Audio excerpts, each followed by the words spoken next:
I sleep in a hammock full time, I don't own a bed, and this is what it's like.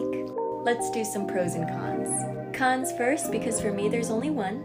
Obviously, no one can sleep over. But I'm single and I don't really like sleeping with people anyway, so I guess it's not a con for me, but if you like sleeping with people, then it might be a con for you. Excuse the little bit of a mess, but my room is 10 by 10, so I didn't really have room for a bed. Plus, have you seen how expensive mattresses and bed frames are?